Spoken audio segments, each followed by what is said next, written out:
Hello, ladies and gentlemen. This is Christelle Martinette, and I'm here with the reading for the second half of June, from the 15th to the 30th. Now, why am I here? We all know that in the second half of the month, on the 20th, there's the solstice, winter and summer solstice, depending on which hemisphere you are in. And on the 21st, there is the solar eclipse, new moon, solar eclipse. Now, because of this very powerful energy, I think it would be really important if we talk about the solstice a little bit so you can get into the ritualistic state of mind. So what is this solstice? It's the time in every summer or winter, depending on where you are, when the sun reaches its highest peak in our sky, and each winter when it reaches its lowest point. So these events are the solstices, and they correspond with each of our own rhythms. And this is really important, helping us to understand what and where to focus on in this changing cycle of life. They're powerful points, as I mentioned, in the celebration of light. And it's a moment when you should honor your path and consciously expand. Let's talk a bit about the power of the sun. It's no surprise that the sun is one of the most powerful planets, natural forces. I don't want to call it a planet. It has had so much importance in human history. So the history of humans honoring and worshiping and revering the sun spans all different kinds of cultures, times, and dimensions. Now, there are symbols of the sun, like the compass with a center point and a circle, a dot in between, that are highly spiritual, have highly spiritual significance for us. And at the basis of this entire ritualistic period is the idea of change, the idea of cycles, the idea of changing season, much like this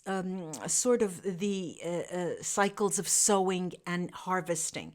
They've always been key points in the human life cycle. So the continuing changing of the seasons also represents certain specific stages in your inner journey. I would say the soul journey.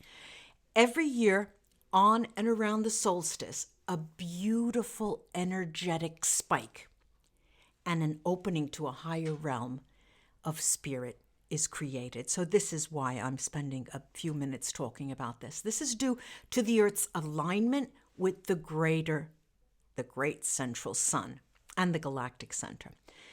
Now, just as the cycles of the sun, there are peaks and lows in your spiritual journey, in our spiritual journey. There are times to move forward, times to share, times to go inward, times to reflect, and times to extend yourself, times to step back, and even the dark nights of the soul that many of us know very well. We are human after all. Now, in this way, the solstice is a natural way to reconnect with life's divine plan and to feel a deep connection to all of life and the natural world. So it's important to reflect on our journey, on your journey, because it's a way to celebrate the solstice. You honor and you celebrate your unique journey, our unique journey, and the cycles within walking a spiritual path and living a human life as well. These rituals, these solstice rituals, include everything from simple gatherings, bonfires, community celebrations, dance, ceremonies, and the telling of stories. The storytelling has always spanned the ages, and each of these rituals can remind you just how connected you are with all life. Now, in history, by participating in rituals, people felt understood, and simultaneous, at the same time, they felt more intimate with nature. And though humanity has largely lost today connection to these ceremonies and understandings, it's not too late. Okay, it's not too late to tap into the power of the sun and its influence, its powerful influence over our lives. Now, there are 7 cycles, rituals that I would like to suggest. 7 solstice rituals that celebrate the changing cycles. You celebrate your light and honor the energy of the solstice with these simple solstice rituals to bring and attract joy and love and light into your life. The first is rising and shine. You rise and shine with the light. So right when you wake up on the day of the solstice, and I'm speaking to you at least a week before, just about a week before even putting your feet on the floor, allow yourself to generate and be filled with a sense of light and joy. Tune into all that you have to be grateful for, while you visualize light energy filling you and all around you. Invite in the presence of your guides and angels, spirit guides and angels, the presence of divine light and the energy and vibration of love. Let yourself bask and be filled with divine light. Put yourself in the center of this light and this positive energy, and feel the oneness and connection with the divine and all that is. When you're ready, begin to imagine the positive energy of the light is now rippling out around you to the entire universe. That's the first. The second one is a candlelight meditation. You find a quiet place and space indoors, and you light a candle and begin to focus inward. As you consciously relax and you breathe, gaze gently into the candle. Enjoy simply being there, breathing, and reflecting on the qualities of the light that you see in that candle. Begin to tune into the vast supply of light around you, as well as the light that you carry within you at all times. When you're ready, close your eyes and visualize your light glowing brighter and brighter and brighter within. You relax, you breathe, and you let go of the need to focus on the world around you. And instead, allow yourself to drift in a relaxed and peaceful meditative state. The third ritual is to experience your oneness with Mother Earth. Walk outside and sink your feet into the earth. Take your shoes off, put your feet into the earth. Feel your energy grounding to the core of Mother Earth in a column of light, as if the light would be traversing you from top to the ground. Visualize the light pouring into your crown chakra at the top of your head and warming you, refreshing your energy and filling your aura with the divine life consciousness present in the fresh sunlight. As you stand on the earth, on Mother Earth, with your feet apart, your arms uncrossed, and your hands facing up in a gesture of receiving, feel the sun's healing warmth in every part of your body. Breathe in the sunbeams. Feel the light filling your spinal column. Enjoy this deep connection to the earth. In my recent videos, the live videos, many of you have asked me, how can I contact my guides? How can I, during meditation, I don't hear anything, I don't feel anything. Try to take it one step at a time. And the solstice is an excellent time to do this. Another ritual is to honor the directions. What do I mean by the directions? Many indigenous tribes and ancient cultures around the world have observed for a long time and celebrated the directions. There's a special kind of power that you can tap into by turning into them. To do this, and in addition to the 4 cardinal directions, north, south, east, and west, I also like to tune into the sky, the earth, and the light within. And as you tune into each direction, face that way. Face east, face west, face north, south, in, above, and below. Movement, dance, or yoga are wonderful ways to further experience this connection with each of these sacred directions. Now, another ritual is to set your intentions, and this is probably the most important. The most important. You find a quiet space to relax and breathe and focus inside. When you've reached a deeper meditative state of mind, set the intention to feel a sense of transcendence and oneness. Visualize this sensation being rooted within you and then expanding outward to impact all other areas of your life. Next, begin to think about specific areas you would like to expand upon in your daily life. Perhaps your relationships, expressing joy, experiencing perhaps greater love, greater abundance, manifesting a new opportunity, a promotion at work, or whatever is important for you during the next 6 months. If you are doing this ritual during the winter solstice, those of you down under, in that southern hemisphere, think about those things that you would like to remove from your life, focusing more on what you want to release so you can then begin to move forward. Okay. Give thanks for the opportunity to focus on this work. That's how we should always end our rituals. Now, another one is what I call the fire ceremony. Solstice. I knew I was going to get my tongue tied. Solstice fire ceremony. Either summer or winter, fire is always a wonderful way to honor and celebrate the light as humanity has always done during the centuries. Honoring the solstice with fire is simple. You light a candle or make a small fire outdoors and let yourself reflect on the beauty and qualities of the light. And on a piece of paper, you write down things you have accomplished, things you have finished, things you have done, things you've accomplished during the last 6 months. And this is just to take a minute and then read what you've written and read it out loud before burning the paper in celebration and gratitude. Letting go of any attachment to the past and paving the way for new opportunities, manifestations, and accomplishments in the future is what this ritual usually does.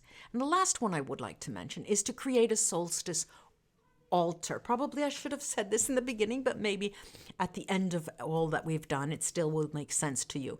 A solstice is the perfect opportunity to spend some time with your personal altar. Many of you may not even know what that is.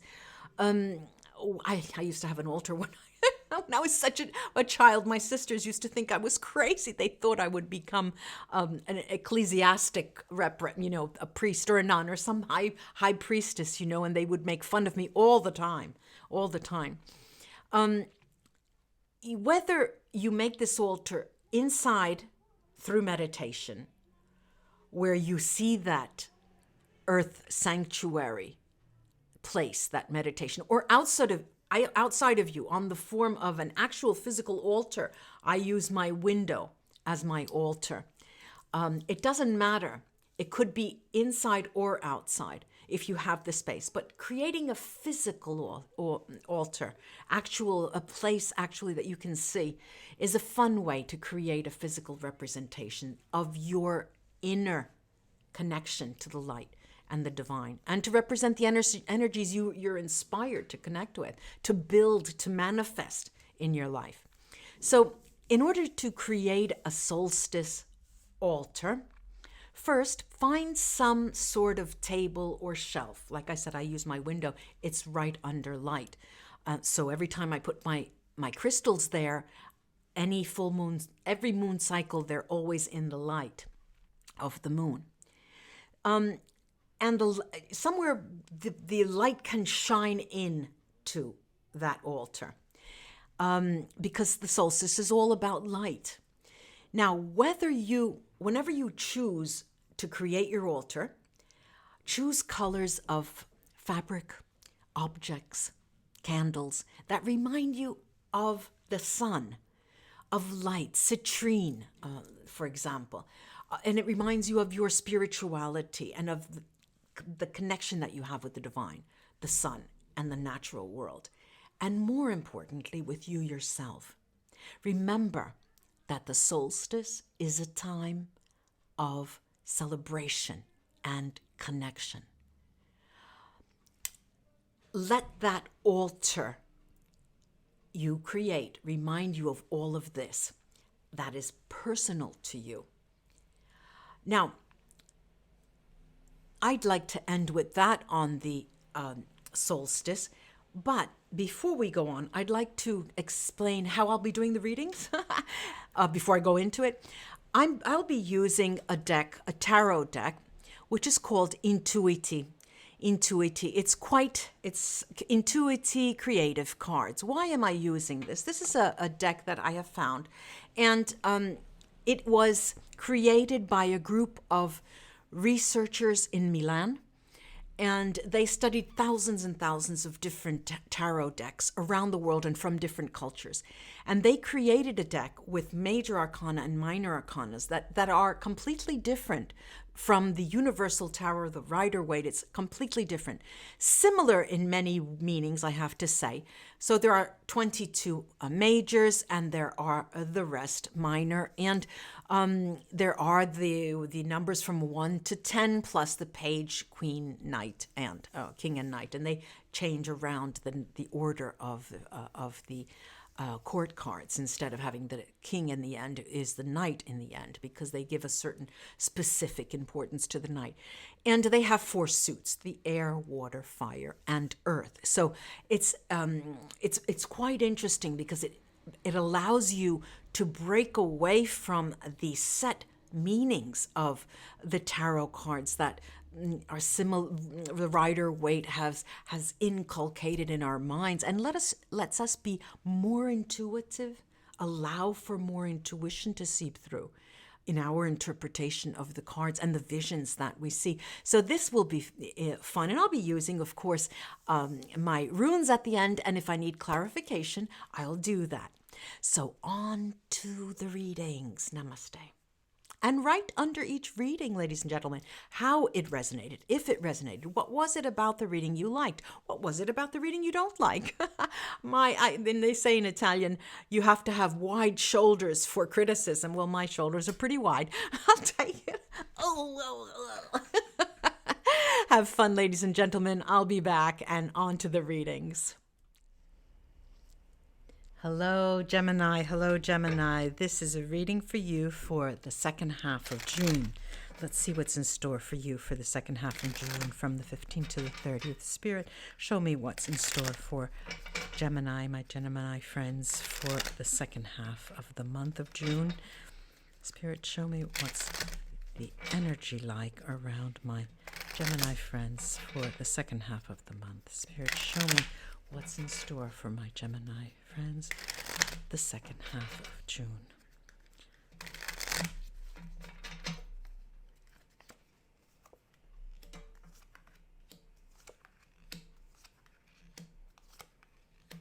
Okay, let me turn it like this way you can see. Okay.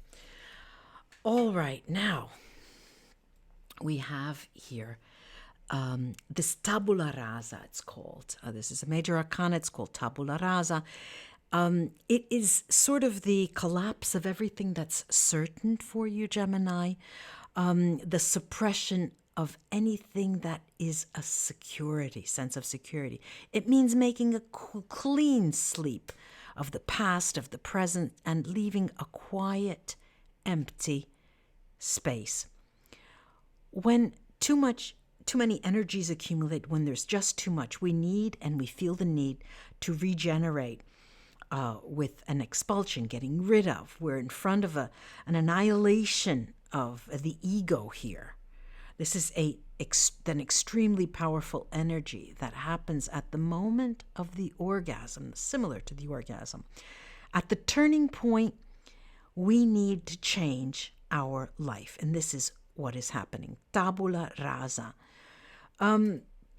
There is an idea of breaking with the past, separation, liberation, leaping out of this, just destroying everything that has come, because it's the initiation of a real creative force, which explodes from the inside and cannot be set, and can't wait to come out and to thrive. All right. Now that is tabula rasa. Tabula rasa. Then we have here a fire sign, the 7 of fire, and here is always the 7 always talks about an alteration. Let's put it this way: an alteration of equilibrium that is in your life. So of course these go hand in hand. The destroying of the past cycle and then starting something new, which causes disequilibrium. Then we have the Ace of Fire, the 1 of Fire, which is a perfect card. It is the beginning of a new energy, of a passionate energy, of a creative cycle here. And that is the focus of your reading, Gemini. Now we've got here the card, which is a major arcana, and it is the antenna, which is a bridge to a rainbow.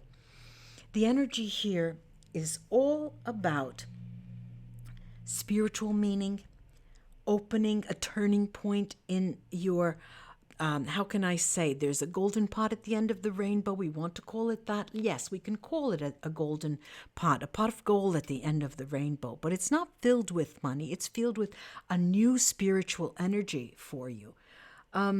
What's interesting here is after you have seen the sun, after you've seen the rain, you get the rainbow, which is pointing you into a higher dimension of spirituality.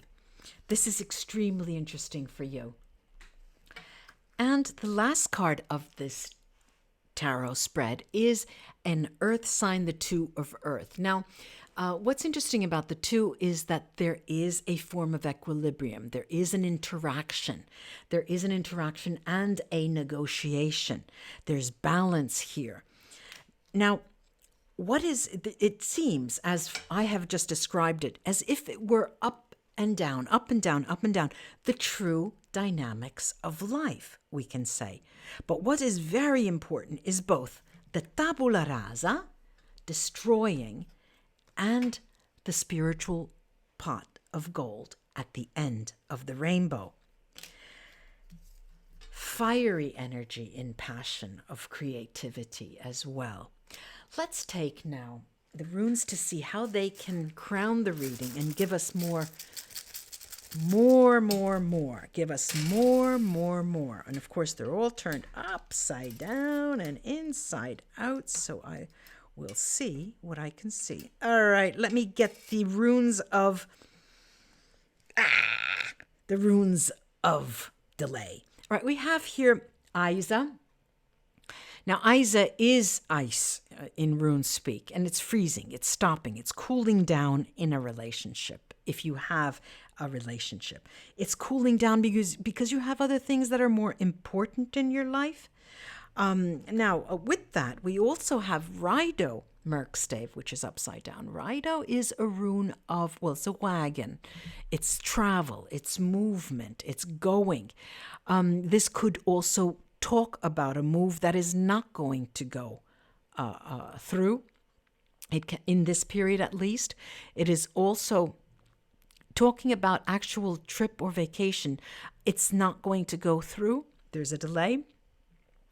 It's also a good time to negotiate, but which requires you, though, to have your back. You need to watch your back. If you're going to negotiate in this time, you're going to have to watch your back. Bjork, Berkana, Merkstave, upside down. Fertility, birth, and family, that is not going to happen. The seeds of a pregnancy are not going to occur in this period of time if that's what you're after.